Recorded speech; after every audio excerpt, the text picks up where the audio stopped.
younger generations exceeding their parents, society will devolve rather than progress forward. Most good-meaning parents do want to see their children exceed them. I think it's But if one is empty on the inside and they hope to have a child so that they're unconditionally loved, you're going to have to create some sort of extreme revolution.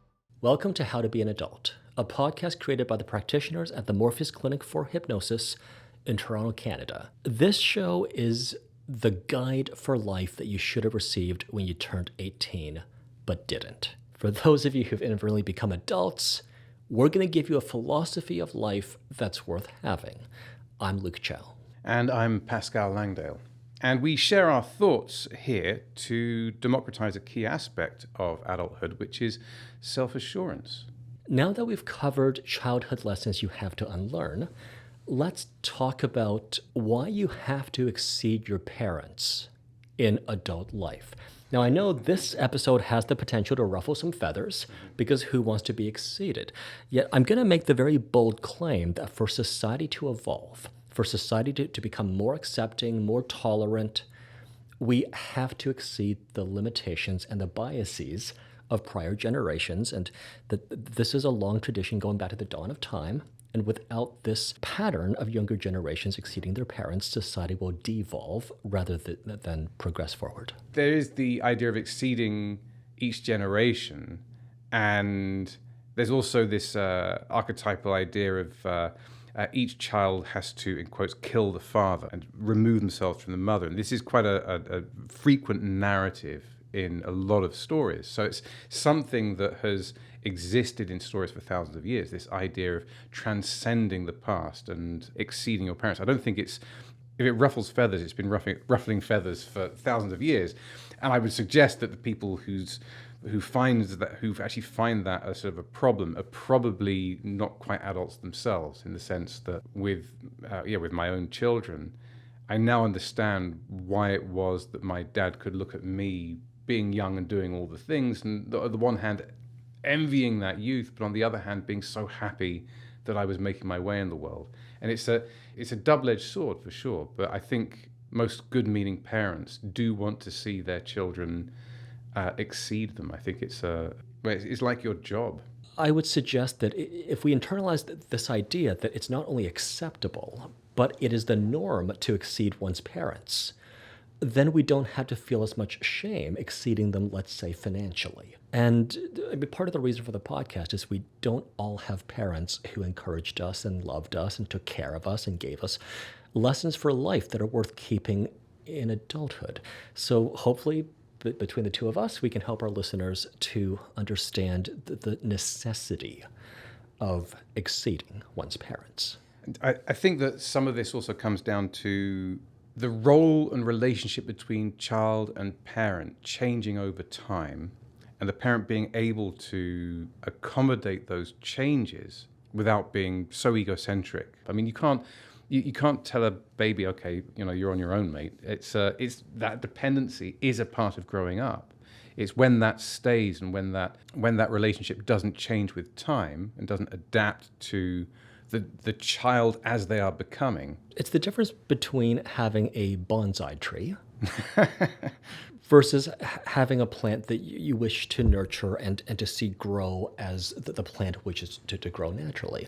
Among certain anti-natalist circles, that there is sometimes talk about parenthood requiring a license, just like driving a car requires a license, owning a farm requires a license because of the harm you could do.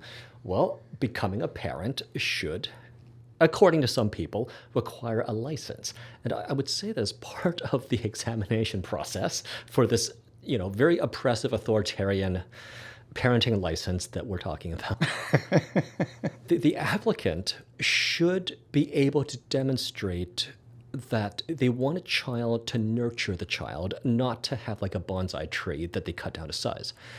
And I think that's the distinction between parents who wish for their children to exceed them and then parents who are terrified of their children exceeding them.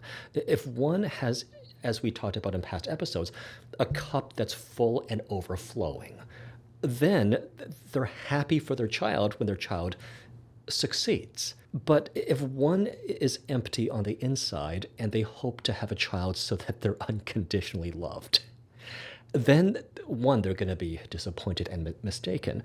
But two, in trying to use the child to fill up their emptiness, they're likely to then make egregious errors in parenting when the child achieves freedom. Well, yeah, and I'd say that it's a repeated cycle. If you have a parent who is still essentially locked in a teenager or a child perspective in major parts of their life, then seeing your child exceed you threatens you. It's a reminder of your mortality. It's a reminder of your age. It's a reminder of your inflexibility and lack of imagination as you've grown old. It's a reminder of all the things that you lost. And I think that it takes an adult, I would say a decent adult with these traits that we're discussing now, to be able to effectively raise an adult. Or at least if you're an ongoing learner of being an adult, you know that your behavior affects your children. You know that you have a responsibility to fix those parts of you and amend your behaviors in a way that means that they are seeing good examples of adulthood and good examples of behavior rather than learning the bad ones. I don't know if anybody would have given me a license beforehand.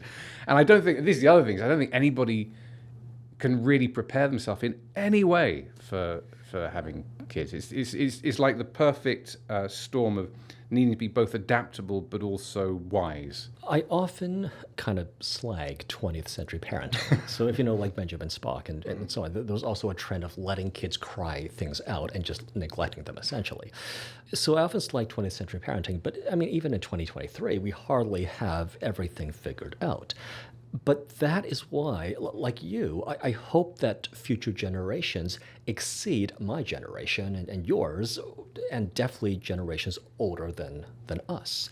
It is because we're not perfect. It is because there are mistakes in parenting that we're making in the 2020s for sure. And future generations are going to have more knowledge about developmental psychology, more of an interconnected world, hopefully more peace and tolerance and equality. And, younger people are going to be better adapted to those times.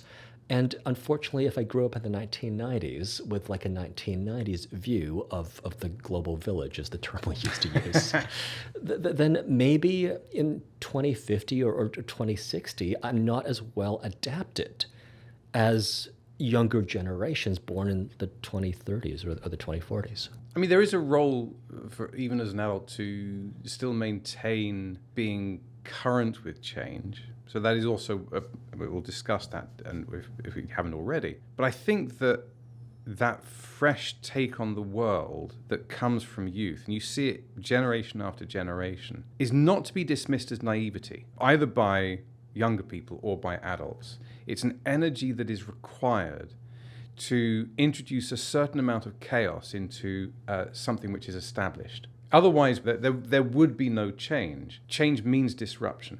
And there's obviously an argument about what's good change and what's not good change, and the pace of change and how used to and welcoming you are to change. Those are like secondary questions, but that change must occur, and that requires disruption of standard norms is the rule of human progress. We've all heard the term paradigm shift, right?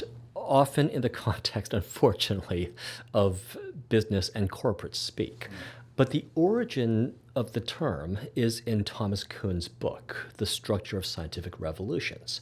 And he identified this pattern where, unfortunately, older generations of scientists have to either retire or actually pass away before new ideas can finally take root.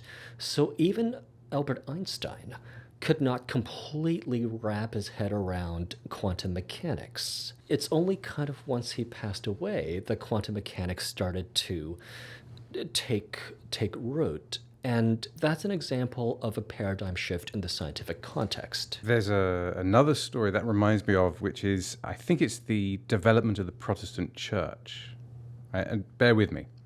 So there had been various inquisitions, trying to keep the Catholic Church in the UK, and there were wars over it, and it was Protestantism was not a comfortable thing to be, and so it did exist, but it didn't flourish. And then a lot of people say, well, it's because of Henry VIII and he needed to get a divorce, and that's why it all sort of happened.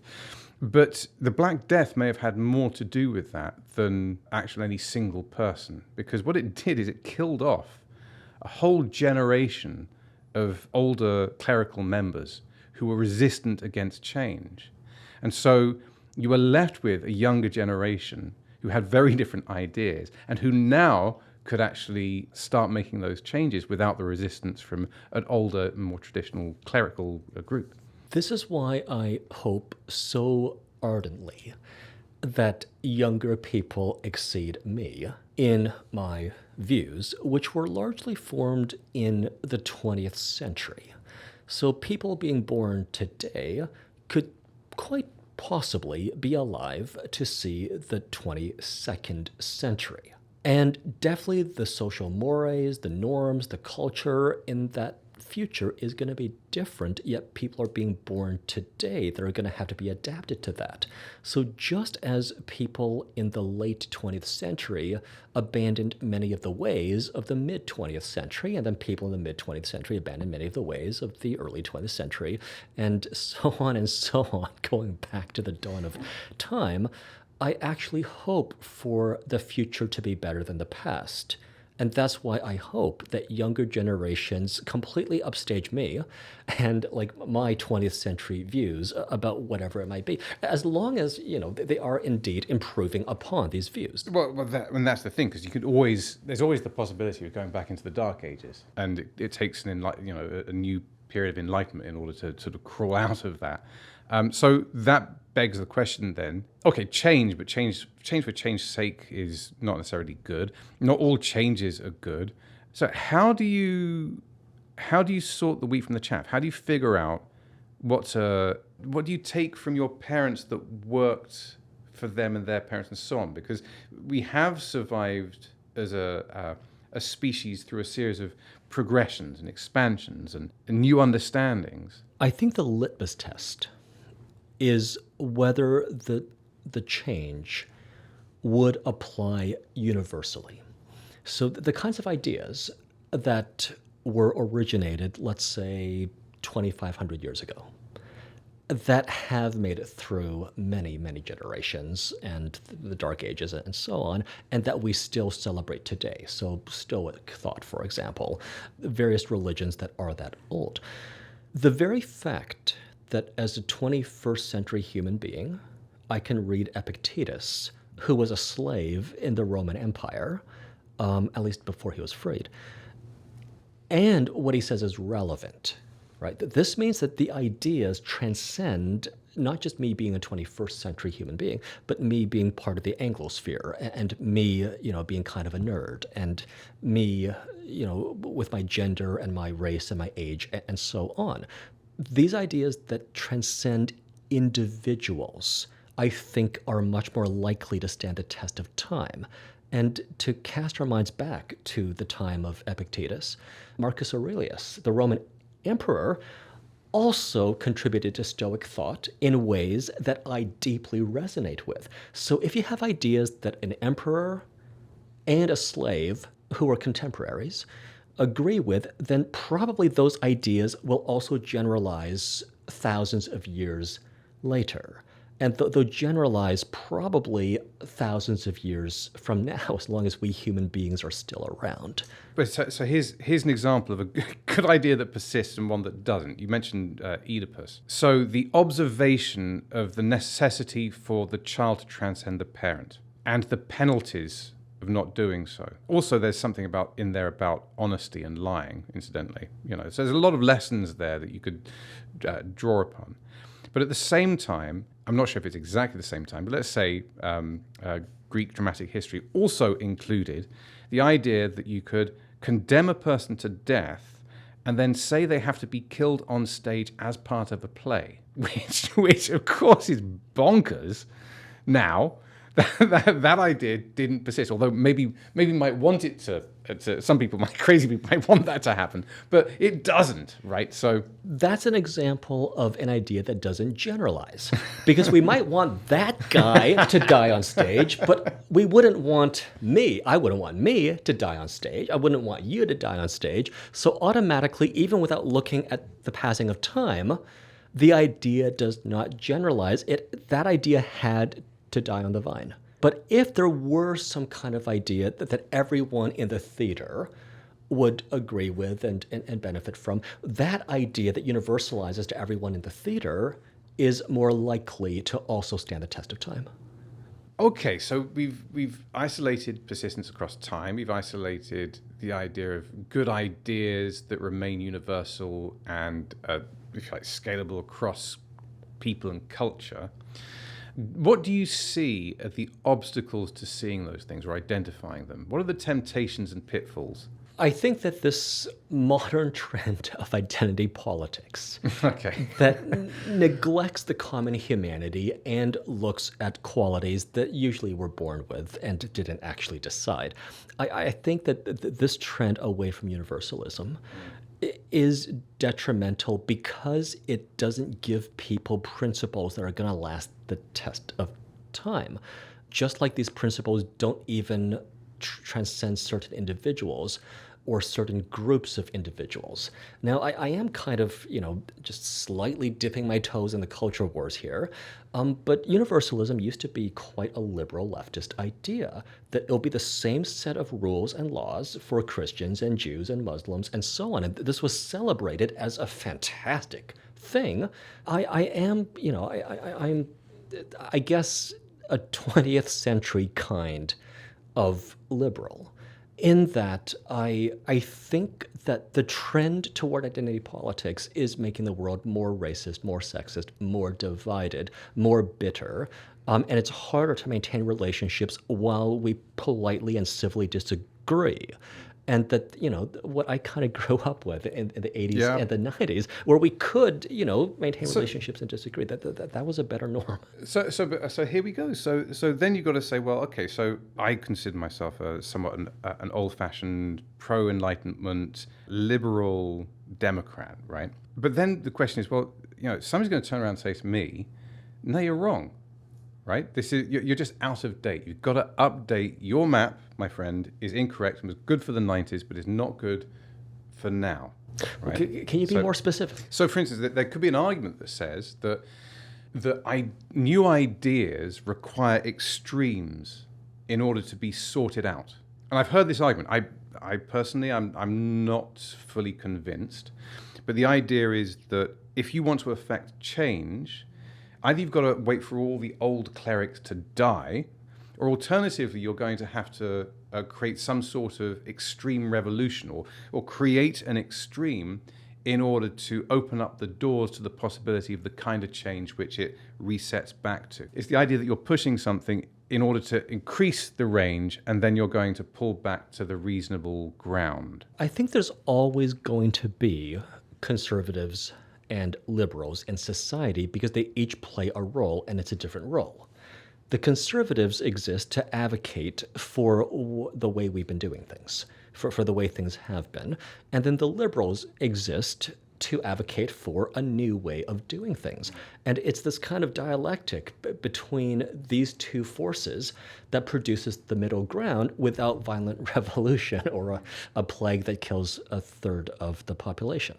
And for that dialectic to work, it has to be a dialectic. It absolutely has to, which is why I'm concerned about the state of the world. Right, because one of the things that we're talking about so far as qualities we need to integrate as adults is the ability to be disagreed with, the ability to disagree, and emotional self-regulation.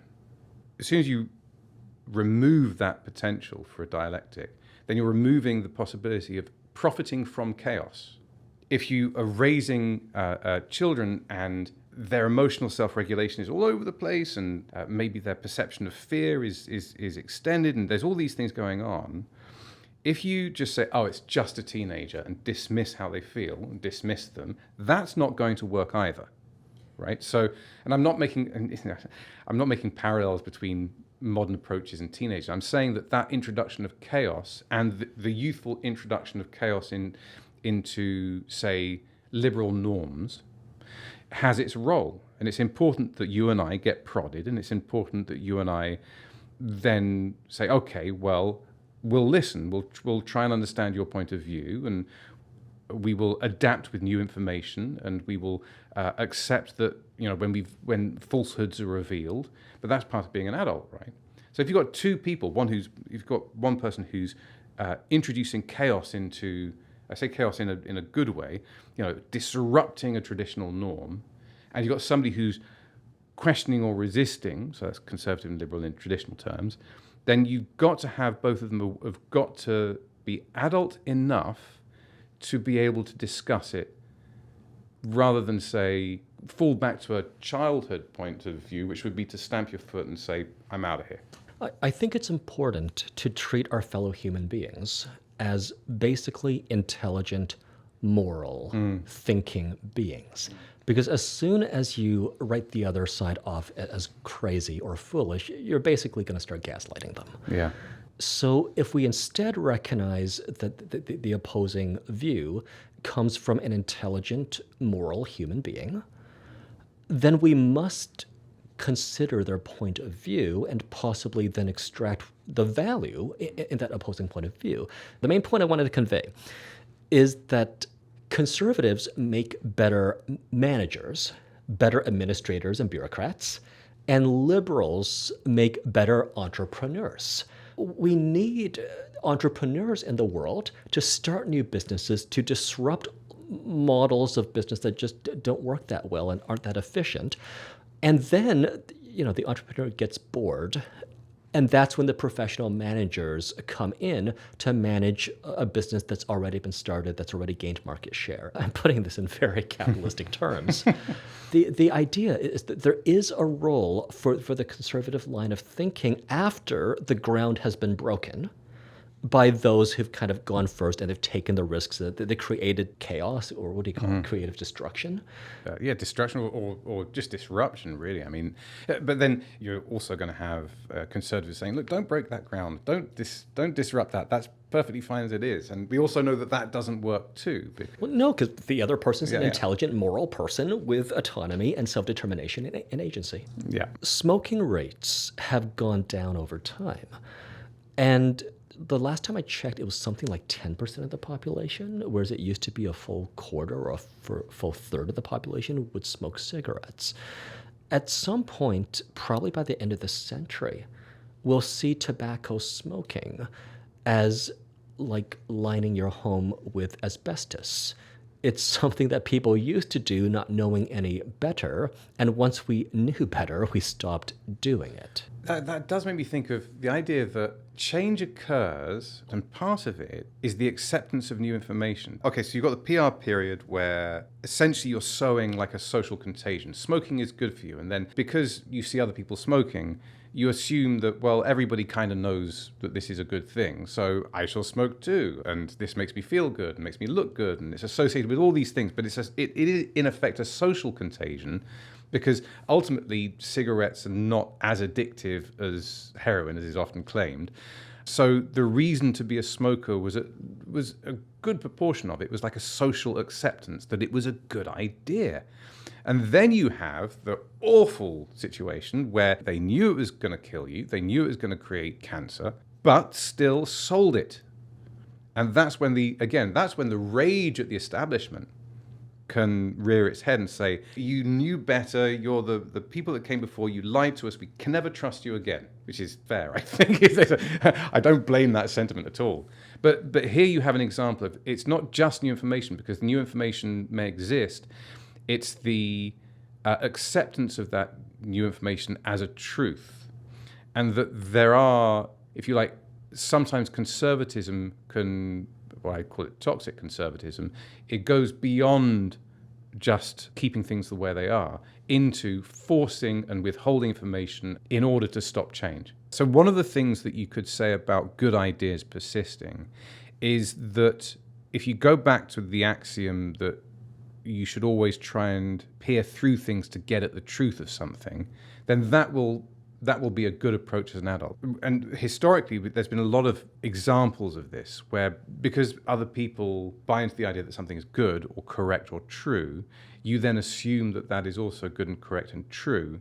And if you are, what I said, one of the qualities of being an adult is that you're not dependent on other people's opinions and you're not dependent on other people's truths. You search for them yourself. So in this context, you'd be, well, okay, yeah, everybody thinks it's fine, it's great. And then evidence starts coming around that actually, no, it's not good for you and it will kill you and it's actually pretty awful. And the old guard, if you like, the cigarette companies deliberately hid that evidence. At which point you could argue, well, it's one thing to have new information.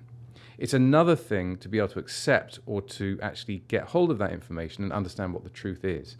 And as a child, you have no way of dealing with that at all. You have to depend on your parents for so much, for their knowledge, their wisdom to keep you alive. They know how to cook, they know how to clean, they know how to do math. There's millions of things, right?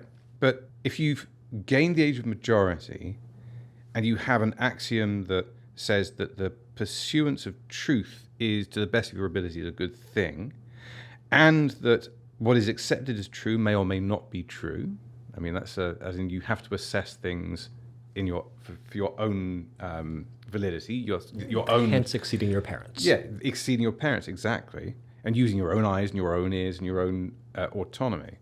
It's highly surprising there was a lot of anger about that, and also a lot of, why would I respect any elder person in their conservatism? Because every time that happens, it just gives more fuel, if you like, to the distrust, rather than encouraging, as we were talking about, the idea of a discussion between two sides. Well, there's a difference between a person and the ideas contained within the person. Yeah. And it's similar to the distinction between your cell phone and the apps that you've installed on your cell phone, where you don't have to toss the whole phone. If you don't like the app that you're running, you can just delete that one app and install a different app that's more to your liking. And it is a mistake if we discard the whole phone when we could just do a software update or an app update. It also is, I would assert, a mistake to discard a whole person, elderly and conservative or not, when their ideas are changeable. Now, whether that particular person is going to be amenable to you trying to change their worldview, that's a different story. But, we have big brains relative to our body sizes. We're very adaptable because that's what our species does. So to kind of see a person as their views, that conflates software and hardware that we don't even do in a way that we don't even do for cell phones. But then to kind of separate the person from the ideas, that recognizes they could also be on a lifelong journey of learning and growing and adapting. And I suppose that if you have this idea that when you step out into the world, you're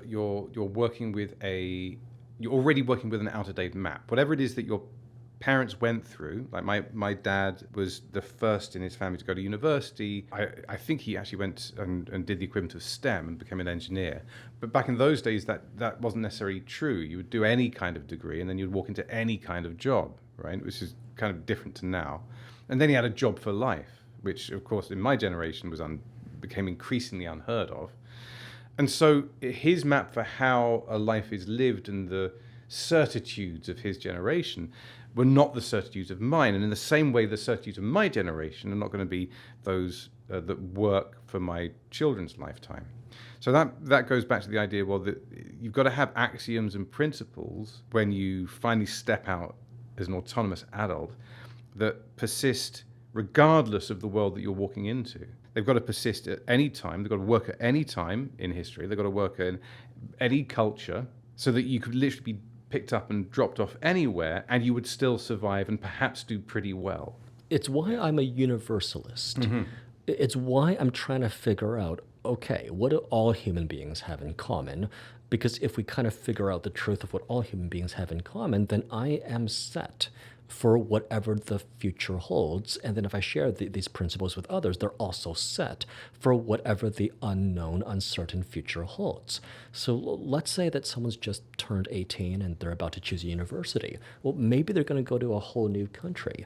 But the principle of being decent and kind to your fellow human beings, the principle of believing your own senses above your preconceived notions, these kinds of principles will hold anywhere in the world, which to me makes them worthwhile principles to have.